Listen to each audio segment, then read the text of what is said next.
when you break your arm, you've got a cast on, and people go, oh, I should probably not bump into the guy with the cast on his arm. But when you have a brain injury, you don't always necessarily have a visible remnant. Yeah, sure, there may be a scar, but, maybe that person in front of you counting their change is taking a little bit too long. Maybe they have a brain injury. You just don't know. Welcome to the Royal Flush Podcast. My name is John Overy, the VP of Sales here at Royal Flush. In this podcast, we go over the ever-growing ins and outs of our state-of-the-art pipelining company. But more importantly, we have local guests from the local Rhode Island area that ideally cover the 3 I's. We want to talk to interesting people about interesting stories that ideally spark an interesting conversation. And this episode is definitely that. We speak to Michelle Tolleson of the Rhode Island Brain Injury Association. It's a fascinating conversation. Anything that has to do with the brain, I find incredibly interesting. So have a listen, like and subscribe. I think you're going to enjoy it.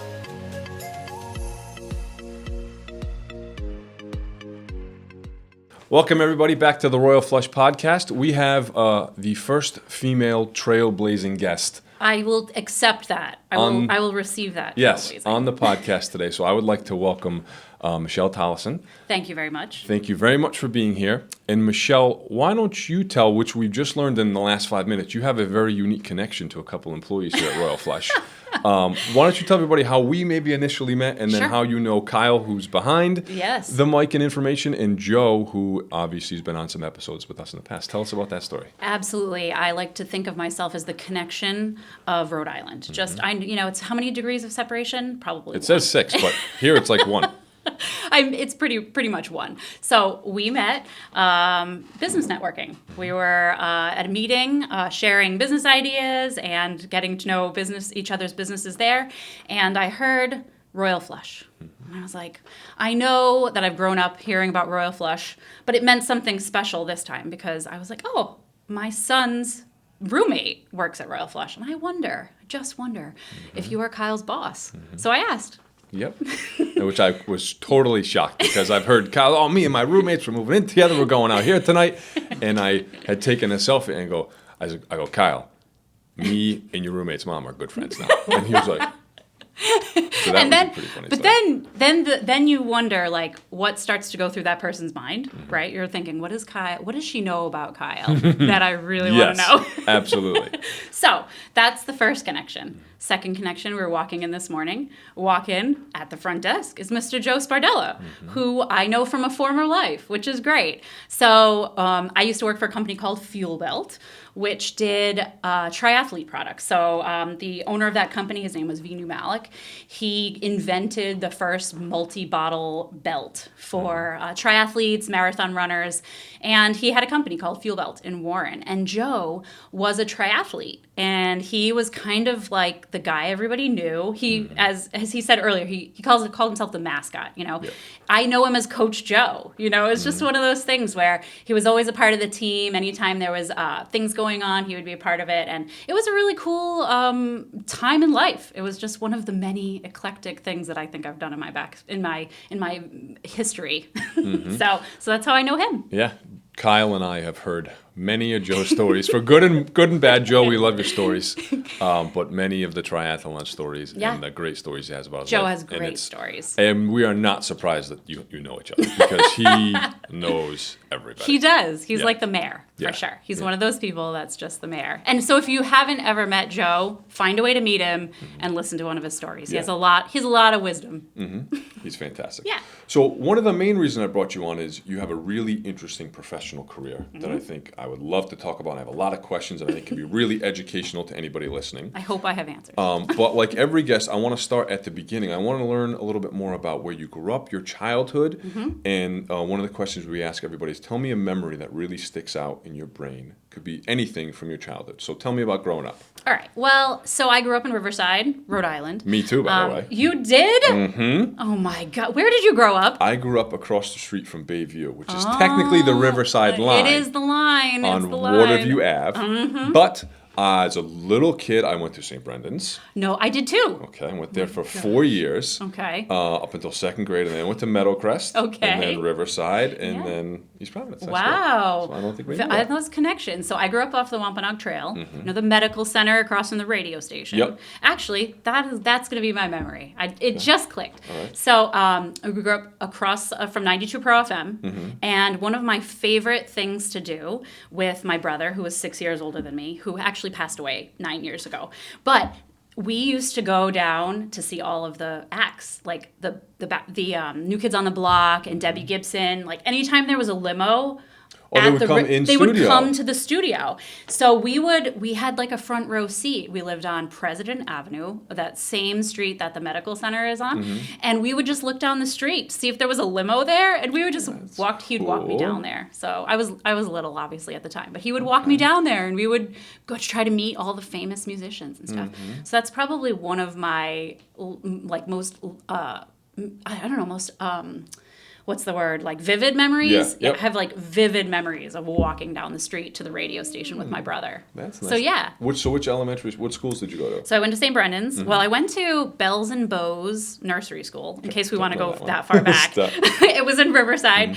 And then I went to St. Brendan's because my mom went to St. Brendan's and all of her siblings went to St. Brendan's. Gotcha. I went through to 6th grade and I left to go to Fatima. So Our Lady of Fatima, which is another hub of like Warren right, on 136. Anymore, right?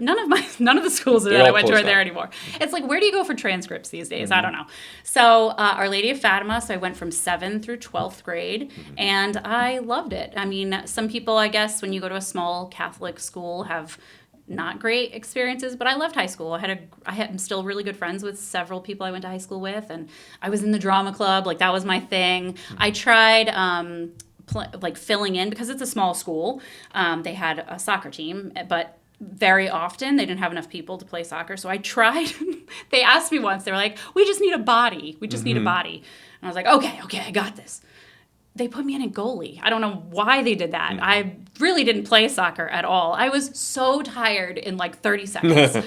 And then they were like, okay, get out of goalie, get out of goalie. They never asked me again. But so, soccer wasn't my thing, but I was in the drama club. I did gymnastics. Like, those were kind of my things that I did outside of school. So. We hope you're enjoying this episode of the Royal Flush Podcast, but I wanted to take a minute just to tell you a little bit more about what we do at Royal Flush and how we can potentially help you solve big problems when it comes to your underground sewer lines. Simply put, here's the ask. If you have any issues when it comes to a backup, a slow drain, anything going on with your pipe underneath your building, your house, your apartment complex, your hospital, anything that has to do with an underground sewer line, give us a call at Royal Flush. We'd love the opportunity to come out there, inspect your line, and potentially offer you a permanent solution to solve your problems with our state-of-the-art epoxy pipelining technology. Now back to the episode. And then, so tell me, as you progressed from 12th grade, any other additional education? Tell me about your infancy of your professional life. So so I didn't go right to school because I had a baby at 18. So I became Kyle's buddy. Kyle's roommate, my son, Alex. Yep. So when I was 18, I had a baby, which is kind of a life-altering thing. But I really look at it as just, it pushed me in a good direction as far as life goes. So I didn't get to go right to school like my friends did, and I didn't spend semesters in Italy like a lot of my friends did. But I became a mom, and I loved it right away. Like, I loved being a mom. So I actually started my bachelor's degree a few years later. And it was online when almost nothing was online. Okay. It was a school called Strayer University. And I was like, okay, I was interested in people, so I got my bachelor's degree in sociology. But what was interesting about it was I started it at Strayer University, but there was because it wasn't a big thing to go to school online, there was no advisors. So it was like, oh, here's a bunch of classes to choose from. So I essentially have like 30 credits from a college that I couldn't use towards a degree because I was like, this is interesting and this class is interesting. Art, love it, So I took all these classes, had no guidance, and got no degree. So I took some time off. I actually went to school in New York for holistic education, for holistic nutrition. So I traveled every other weekend for 10 months to go to this school in New York and got a certificate in holistic nutrition. And I ran a company for a little while that coached and did holistic nutrition and counseling and stuff like that. So I kind of did that for a while. And when I kind of needed to figure out where I was going to go full time. I really, really liked the holistic nutrition, so I ended up going to school to become a massage therapist, and I ended up having kind of this practice for a few years with holistic nutrition. What I found that I liked about that whole building a business thing was the marketing piece. Was as Facebook was emerging, I really enjoyed like figuring out how to get people to follow and like and creating content and writing emails, and I really enjoyed that. So as I took some time saying, all right, do I want to do this holistic coaching thing forever, or what do I really like about it? I decided it was the marketing piece. So I was working, I decided to take a job with the company Fuel Belt, where I know Joe from, and I worked there as the director of customer service. I love people, so a lot of my background is really based in people, and a lot of people don't like getting phone calls from angry customers. I love it. I love it because I like taking that person who's having a really bad day and getting to the end of a phone call or even an email chain with them and having them be like, thank you, you made my day better. So that's kind of what drives me in all of the things that I've done, is like, I love people, I love making them feel better, I like making their day better. And I think sometimes too, when you live in a place like Rhode Island or New England, we kind of get a bad rap for being closed off and grumpy, rude, grumpy. And if you didn't grow up here, it's kind of hard to like break in. And so I kind of look at that as my challenge every day, is to make sure that I make someone else's day better, because I don't want to be affiliated with the grumpy Rhode Islanders. I want to be like, hey, no, Rhode Island's a friendly place. Like, come and be with us. So that's kind of what has driven everything that I've done, is people. And so I was working at this company, Fuel Belt. It ended up getting sold. I ended up having some more kids. And so my career, I felt my career kind of got sidetracked for a little bit. But what I ended up doing was taking my love of social media, digital marketing, furthering my education there, and running my own agency for a little while. So for a couple of years, the babies were small. I was just doing the social media thing. I was out networking and growing my business, and I really loved that. But I'm also a person that like can kind of sense when seasons are ending as well, which is why I've probably had so many seasons in my career and in my life. So when those seasons end, I kind of like to search out for what's next. And it's great when it just comes to you. So I was kind of in this thing where I was thinking of selling the agency that I had built, and I get a phone call from the executive director of the Brain Injury Association of Rhode Island. And there are a lot of different reasons why that was a great fit for me. So she basically called me and said, we'd love to have you come in. And it kind of came to me, which is awesome. So I thought about that a lot. I sold the agency, and now I am full-time working for the Brain Injury Association of Rhode Island. Long story to get where I'm at today. The Brain Injury of Rhode Island. Okay, so this is what I think is just such a really cool topic. Did you have a connection with this person that called you? I did. Somebody else? And so did you know anything about this organization before you joined? So tell me, you're going to be at the first day, week. What did you think it was? What did you think you were going to do? Tell me about that. So I can tell you that my husband works for the Department of Labor and Training for the state of Rhode Island. And he works with the Veterans Program to help veterans find jobs and services. And he had worked with the Brain Injury Association previously on their veterans program. And so I had done some volunteering. I'd helped a little bit with their social media at one point. But that was about 3.5 years ago, 4 years ago, or a few years before this phone call came. So this was kind of an out of the blue.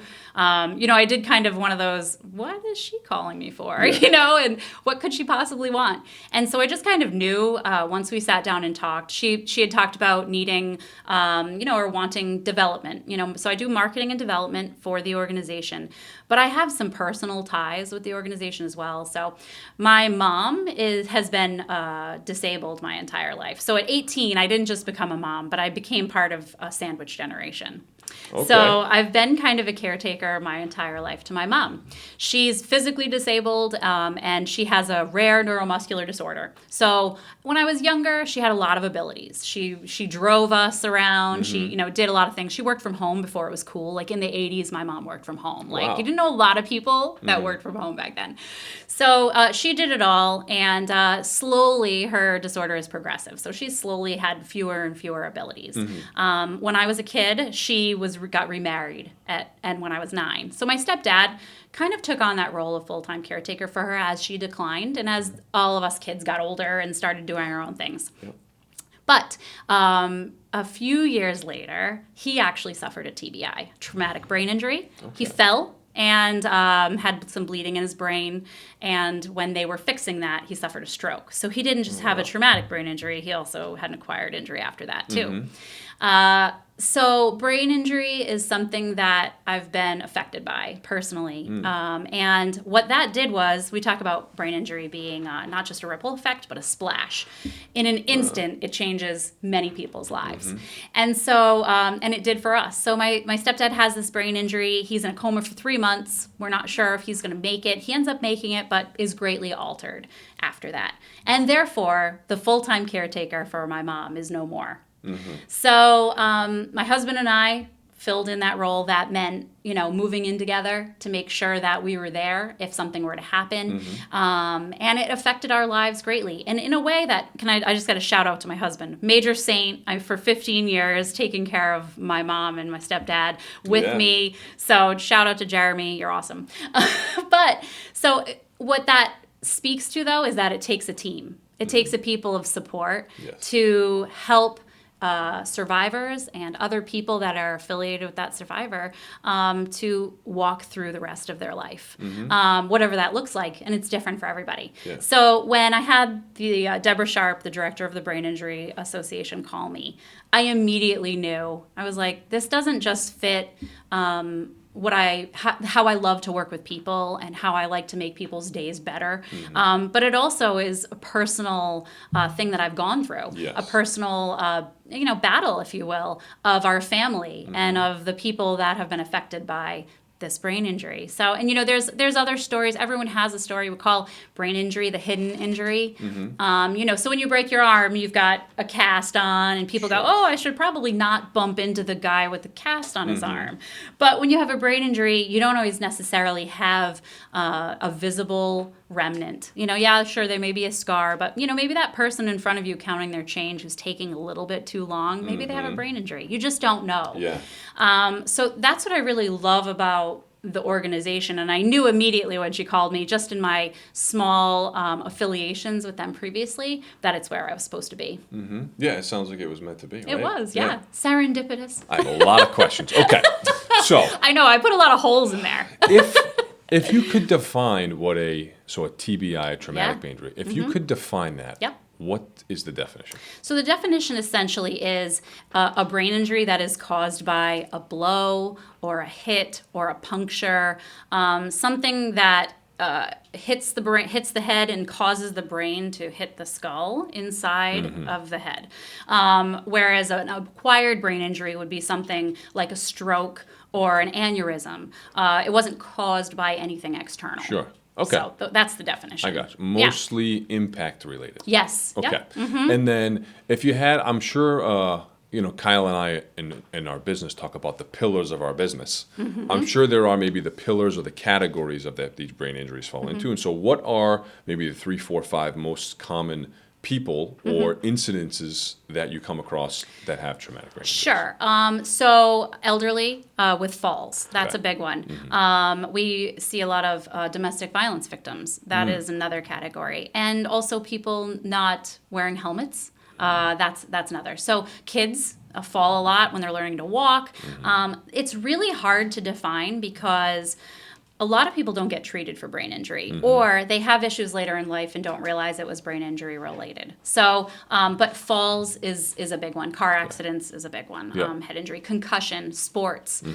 Those are all big categories. I mean, sports is in the news all the time these days with concussion, football, helmets, things like that. If you follow it at all, or even if you don't, you just see headlines. Concussion seems to always be in the news. Yep. So that, I would say, concussion is probably the most common. Okay. But as in many other injuries, it can be mild or to severe, or catastrophic, which would be life-ending. Okay. So, is there any correlation between male and female or those age demographics? Are you more likely as a guy or a girl when you're 25? Is there any correlation between any of those things? I don't actually know the specific numbers or statistics on it. However, reckless behavior can definitely lead to. So if you're maybe drawing any lines, the more reckless behavior, which is a part of what we do, is bringing awareness. Yes. So we don't just support the people who've already had a traumatic brain injury and those that care for them, because we're there for caregivers as well, which is something I'm very attached to, being a caregiver.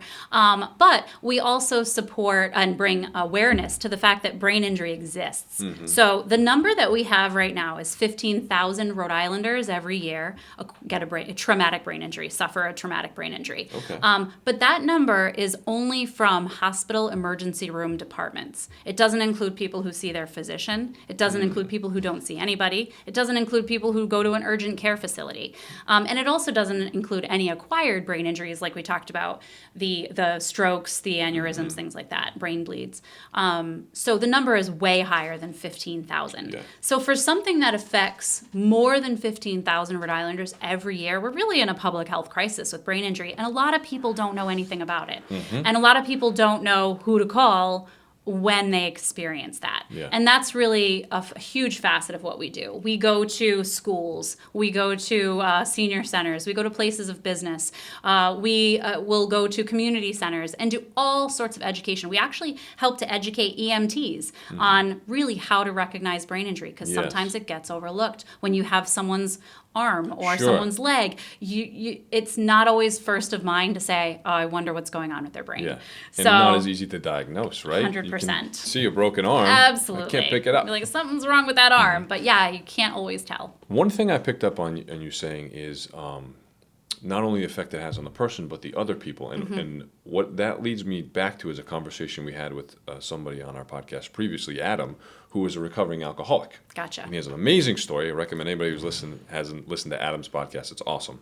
But it was more how his alcoholism and his addiction affected all the other people around him. Yes. And so I don't know if maybe I'm the first person making that connection. Probably not. But tell me how that injury can affect a daughter, a mother, a father, a sister, an uncle. So tell me what it would look like when somebody has an injury and they're maybe at your place or they're back into the home. I could imagine that being a whole thing. Another organization of things. So tell me what that's like. Absolutely. So that I can speak to directly. So, my stepdad had this traumatic brain injury. He was the full-time caretaker of my mom. And then all of a sudden they both needed people. So it has a huge, huge impact. It can impact finances, obviously. It can impact living situations.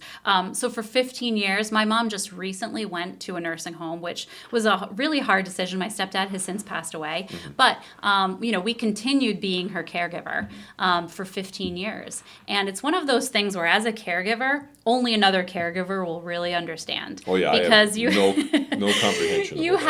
You first of all have these emotions of, I have to take care of this person. This person needs me. This person took care of me. I mean, this is my mom, I'm talking about, and my stepdad, So like, I'm dealing with two people who sacrificed for me. So that responsibility, that feeling of, I need to make this okay. I need to make sure they're okay. And not wanting to give that care over to someone who doesn't care about them, who's just paid to come in and help take care.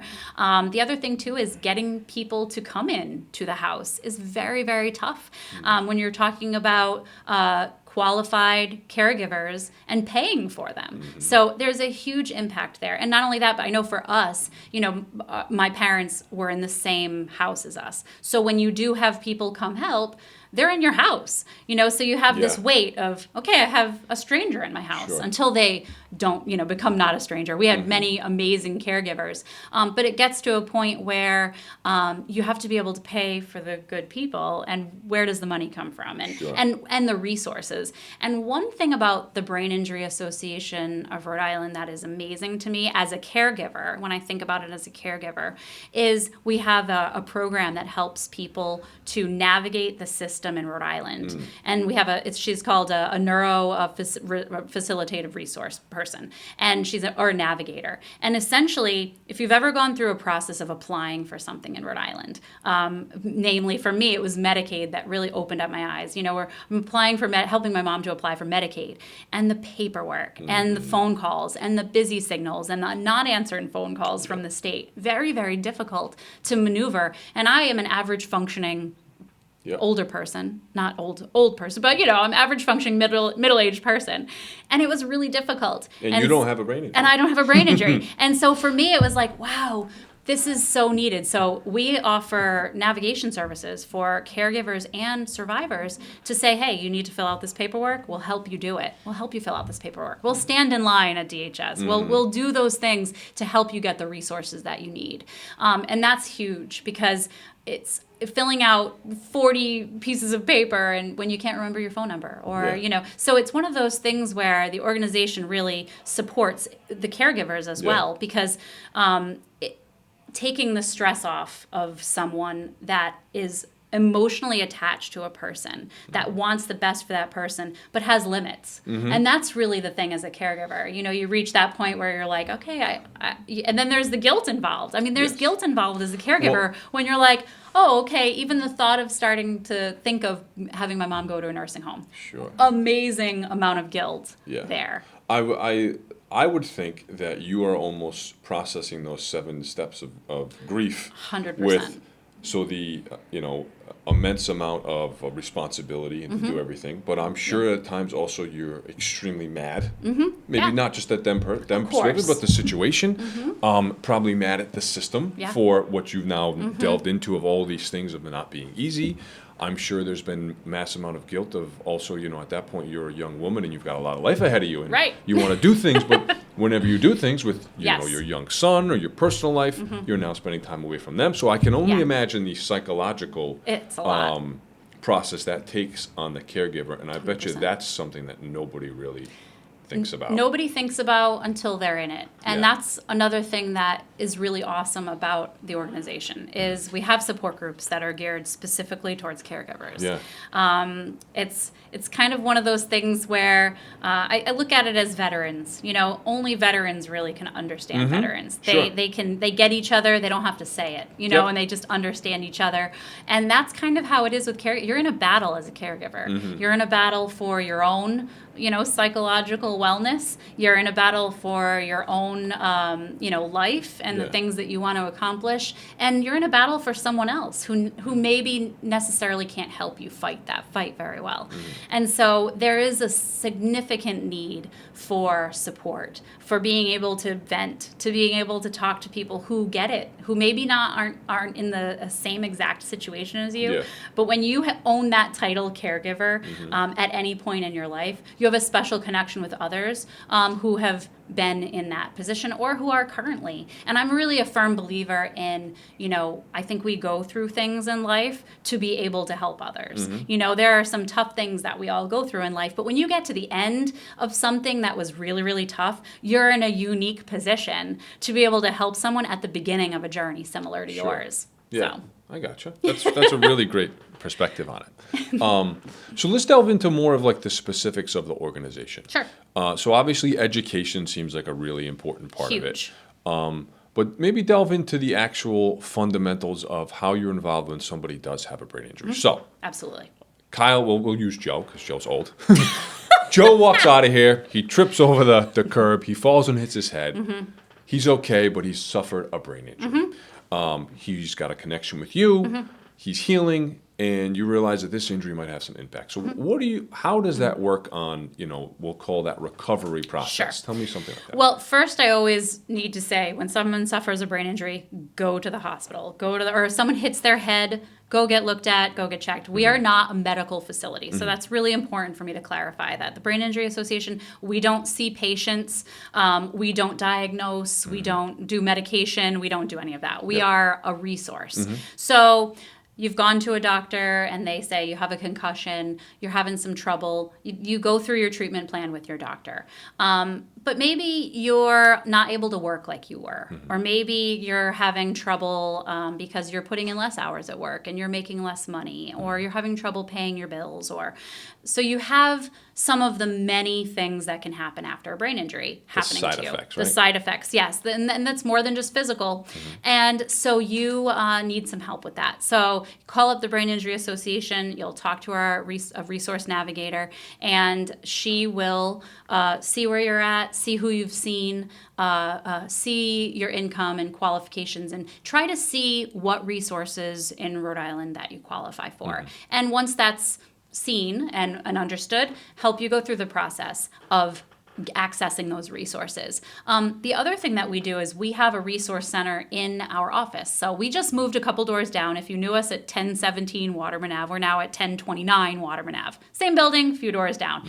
So we're in the process of revamping our resource center. And that is a place where survivors, caregivers, or anyone interested in brain injury can come and either look at books, resources. The other thing too is we're setting up computer stations for survivors and caregivers to be able to use to access. So, think when you go to the library, if you don't have a computer at home, you can go to the library and use a computer. So we'll have that in our resource center as well. Just another way to try to help survivors continue on. So in their lives. So we have access to much information as well in our organization, in the building itself, that people can come and learn. So education, yes, as you mentioned, is really big, because we know that the more people know about the incidence of brain injury, the more it can be on the top of mind. I know for me, it has helped me being a part of the organization, because I kind of go throughout my day, and it helps me to be a little less frustrated with people. It helps me to be, and I think in general,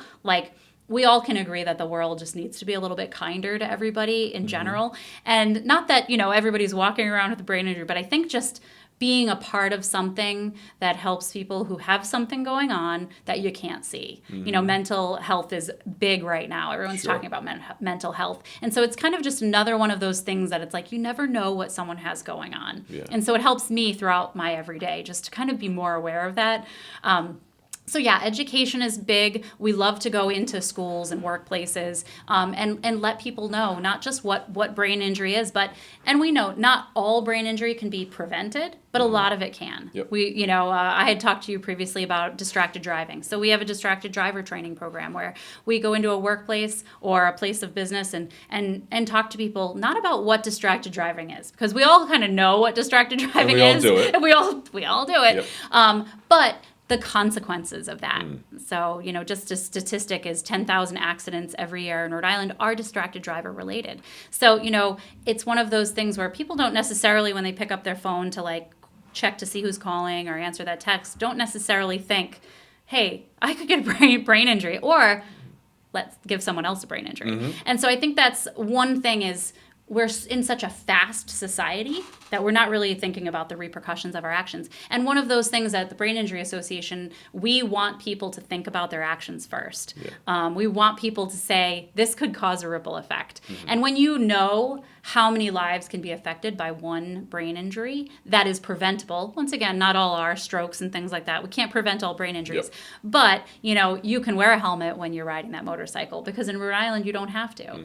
And you can make sure that your kids are wearing helmets when they're riding their bicycles, and you're being a good example to them and doing the same, because you just don't ever know. And those are things that are preventable, and that's what we really focus on too, is can a brain injury be prevented? And we want as many people to be aware of the incidence of it. I mean, 15,000 people every year in the small state of Rhode Island, that's a lot of people. Well, and it's probably, just doing that math, it could be upward to 50 to 100,000 people 100%. That do not get diagnosed or go to the actual hospital and those types of things. So I think in Rhode Island, is there 1 million people? Yeah, there's 1 million, definitely. People. So we're talking potentially 10% of the population. So if you're shopping today and you walk into the grocery store, there's probably maybe 100 to 200 people in the grocery store. So you go by 10 people. Yeah. There's a chance that they've Yeah, had an injury. and it's funny because it comes out in the most interesting places. And one thing that I've been noticing too is I was at a meeting the other day talking about the Brain Injury Association,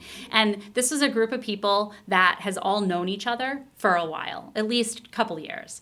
And they talk every week, and they get engaged with each other every week. And I was a guest, and I came in to talk about brain injury and what we do at the Brain Injury Association of Rhode Island.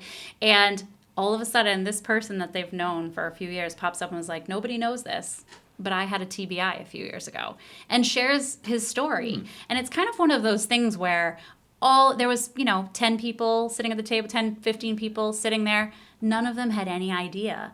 And none of them had any idea of the struggle that he had afterwards. And what they're seeing now is the product of 10 or 50, however long it was, 15 years of recovery, and to hear that what was also cool about it was he said that our organization helped him. Now, we've been around for 40 years. The organization was started in 1983. And so it was really interesting because he said, and I want to thank the Brain Injury Association of Rhode Island because it was the only place to reach out to. And it currently is. We're the only nonprofit in Rhode Island that focuses solely on brain injury. So it is one of those things where you're kind of like, oh, I got a little testimonial there for me, and I really did unexpected. I thought I was in a group of strangers, and one out of 10 was a brain injury survivor. In that group. So let's talk about the military. Oh. How is your connection to that? How many retired, current military people are being involved in the brain injury clinic, and what's the connection between the term we use as PTSD and brain injuries? Talk a little bit about that. So I can talk about what I know. I don't have all the answers to all of those questions, but I know that the military runs deep for me. My son's dad is a former Army guy, and my husband's a veteran as well who helps veterans. So we love the veteran population just because there's such an amazing group of people that did something that a lot of people won't do, which is to offer to sacrifice their life for their country and for everyone that lives here. And yet sometimes they come back with many, many things, head injuries included, that are not diagnosed very often. There is definitely a correlation between PTSD, head injury, and things like that. I mean, when you're talking about the brain, pretty much anything goes. Yeah. I don't really know the numbers or the statistics. For the Brain Injury Association of Rhode Island, we had a veterans program for a couple of years. And it was support groups and events.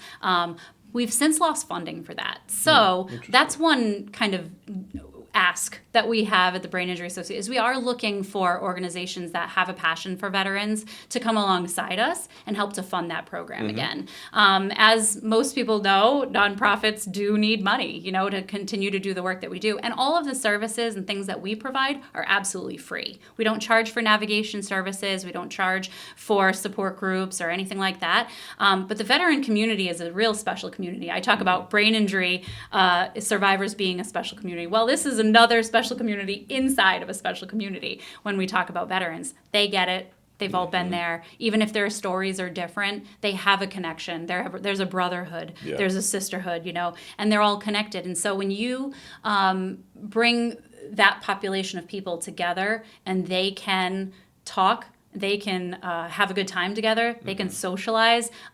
There's that feeling again that they had when they were in the military. Sure. Yep. That The you brotherhood, lose. right? Yeah, that you lose when you're kind of not in anymore. And so, my husband works very hard at the state level for veterans, and the Brain Injury Association comes right alongside with that. And we're there. If there is someone that has had a brain injury, or that knows someone, or is a caregiver for someone that has had a brain injury and they've been in the military, send them our way. Give us a phone call. Let us connect and make sure that they don't feel alone. Because that's really ultimately what it's all about, is making sure that as a community we come alongside the people that need us. So Yeah, absolutely. Let's talk about the nonprofit end of what that is. Sure. I'm always fascinated. I'm not sure if you know or you delved into the actual business side of things, but so where do you get your funding from?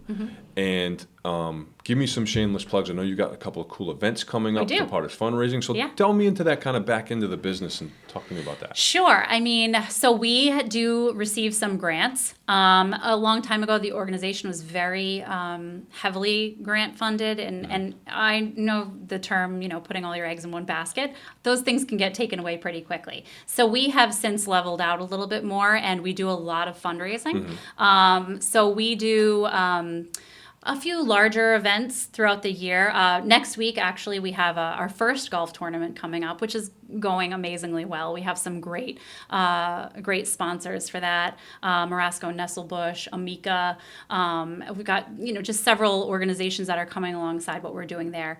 We also have an annual gala coming up in September. At the end of September is our 8th annual Hidden Treasure Gala, but we're also celebrating 40 years. So 40 years is a huge milestone for a small nonprofit in Rhode Island. So we're celebrating at the Rhodes on the Patuxent. There's going to be 350 to 400 people there. And what's cool about our gala is it's not a sit-down dinner, but we have a tasting of 25 of Rhode Island's top chefs. So if you're a foodie and you want to learn about brain injury, it's a really great event to come to learn about what we do and really to support us because, as any business owner knows, you need money to pay people to do the things that need to be done in the business.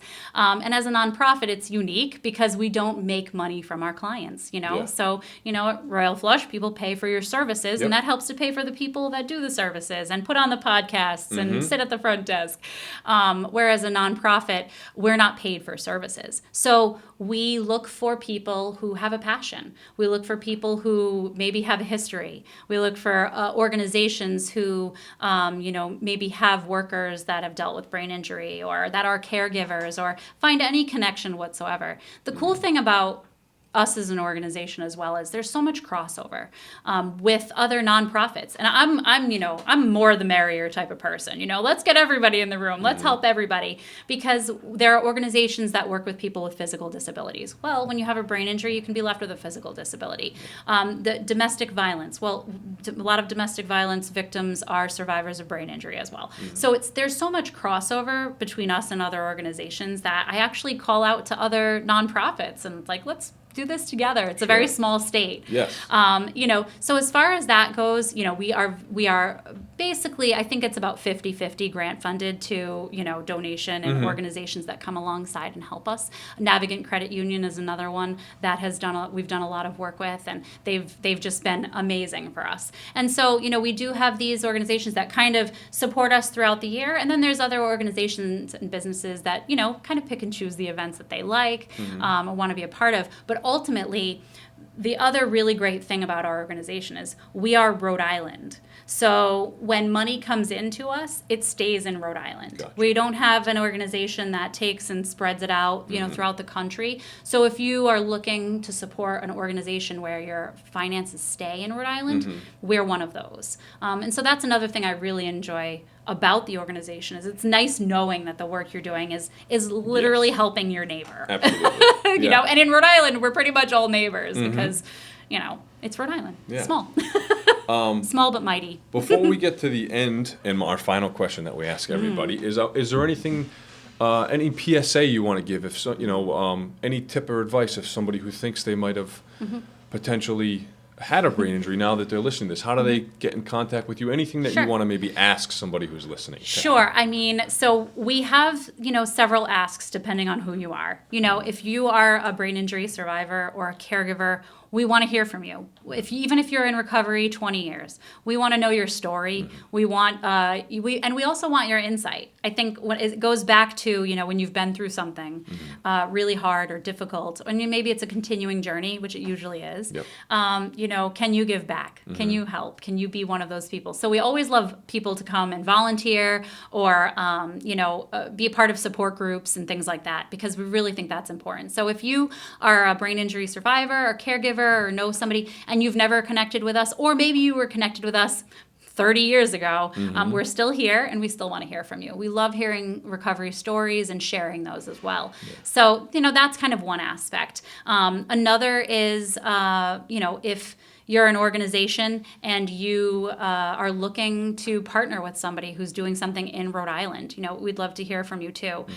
Basically, you can contact me directly or I have easy email address, Michelle@biari.org. So, you can shoot anyone at the organization an email, and we'll connect you with who you want to hear from. If you're a business and you're like, you know what, you have drivers and you have people who drive for your organization and they're on commercial auto policies, and you say, hey, you know what, I really want them to hear about this distracted driving stuff. We'll come in and talk to them for free. We really want the message of brain injury to get out there, and that we are the ones to call when dealing with brain injury. Not medically, but, I'll give a quick example. I had a friend who I've known for a while whose daughter fell off a horse and hit her head, got a concussion, went to the doctor, did all the right things. And then when he was like, hey, I should probably reach out to Michelle just in case. So I got him in touch with the navigator, and she went through her questions and asked all that stuff and realized that she had been referred to the wrong organization. So she was referred to an organization that works with only adults, 18 and over. She's 13 years old. So we were able to make that referral and get that line of communication for them back in line so that they were getting the care that they needed. So sometimes things get missed, and it helps just to have someone who kind of knows the ropes, knows the way, the organizations that are in the state that are there for survivors. So that's just one example, of you still want to go to your doctor, you want to do the right thing, but give us a call and let us know. And once again, if you've gotten through it, we want to hear from you. Yeah. So yeah. And then our final question we ask everybody. So you grew up in Riverside. Yes. You had an amazing child young, which is an experience. You've had a couple of very cool professional careers, and now you're in this brain injury. What would you tell yourself, 18-year-old Michelle, Oh, 18. as a piece of advice about your life that you're going to experience moving forward? I would definitely say to keep your eyes moving forward, because every experience just adds to the value of your life, whether it's seen as a negative or a positive in the moment. Yep. Looking back, it's going to make you who you are, and it's going to help you to appreciate life much, much more. I know it's interesting having a child at 18. I remember when he turned 18, and he was like, Mom, how did you have a baby right now? Sure. But then at double the age, at 36, I had my second child. So I was 18 and then 36. Yep. And being a mom at those two very different stages of life, I just really recognize the beauty in all of it. Like, it was very different being a mom at 18 than it was at 30, than it is at 36, 40. And so that's what I would tell myself. I would tell myself, every experience, take it for what it is, and, just keep moving forward and learning from it, because it's all valuable, whether it seems good or bad. Yeah, I think that's a fantastic piece of advice. Well, Michelle, thank you for the information. Again, if Yes. anybody, hopefully everybody learned something a little bit about brain injury. And Love if that. anybody has anybody they know that think possibly could be suffering or has suffered from that in the past, what's the website? It is BIARI.org. Okay, So check out the Brain website. Injury Association Rhode Island.org. BIARI. Check out the website. Michelle gave her personal email. Reach out, and thanks for the information. I think it was a fantastic conversation. This was awesome, and it's so cool to see Kyle back there doing a big boy job. That's right. So great. All right, we'll catch you next time. Thanks a lot.